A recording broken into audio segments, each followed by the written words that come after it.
Let's continue to read Ezekiel chapter 42, rooms for the priests. Then the man led me northward into the outer court and brought me to the rooms opposite the temple courtyard and opposite the outer wall on the north side.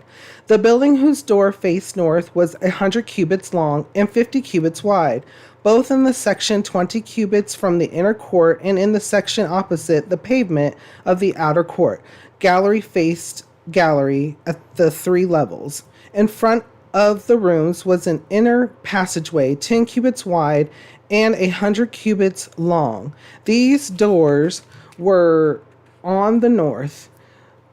Now the upper rooms were narrower, for the galleries took more space from them than from the rooms on the lower and middle floors of the building.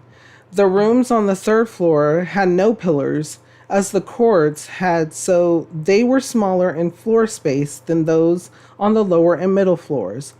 There was an outer wall parallel to the rooms and the outer court.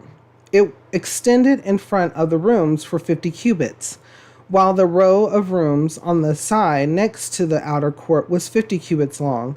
The row on the side nearest the sanctuary was 100 cubits long. The lower rooms had an entrance on the east side as one enters them from the outer court. On the south side, along the length of the wall of the outer court, adjoining the temple courtyard and opposite the outer wall, were rooms with a passageway in front of them. These were like the rooms on the north. They had the same length and width, with similar exits and dimensions. Similar to the doorways on the north were the doorways of the rooms on the south. There was a doorway at the beginning of the passageway that was parallel to the corresponding wall extending eastward, by which one enters the rooms. Then he said to me, "The north and south rooms facing the temple courtyard are the priests' rooms, where the priests who approach the Lord will eat the most holy offerings. There they will put the most holy offerings, the grain offerings, the sin offerings, and the guilt offerings, for the place is holy. Once the priests entered the holy precincts, they are not to go into the outer court until they leave behind the garments in which they minister, for these are holy. They are to put on other clothes before they go near the places that are for the people." When he had finished measuring what was inside the temple area, he led me out by the east gate and measured the area all around. He measured the east side with the measuring rod. It was 500 cubits. He measured the north side. It was 500 cubits. By the measuring rod. He measured the south side. It was 500 cubits by the measuring rod. Then he turned to the west side and measured. It was 500 cubits by the measuring rod. So he measured the area on all four sides.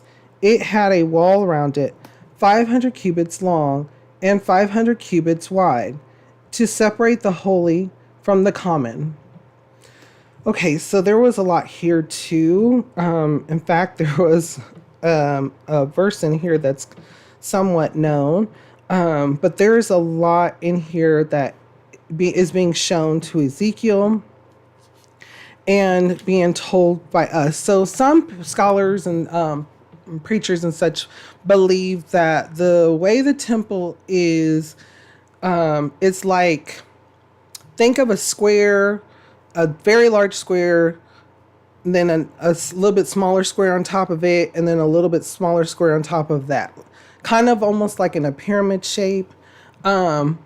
But the way it's so described in the Bible, every time I read it, I feel like it doesn't look like anything that we could imagine. I'm just going to throw that out there. Because we tend to think on not just physics or science. We tend to think on logic. What comes up must come down, we as humans, we don't quite understand what is not understandable by us. So we do have a God that can create and make whatever he pleases, and whatever works. So my belief is okay, it's okay to think that we may have like an idea of what the temple looks like in our head, but don't be disappointed or don't be shocked if it's not, just gonna go there. If it's beyond our imagination, and that's pretty much what I'm leaning towards too.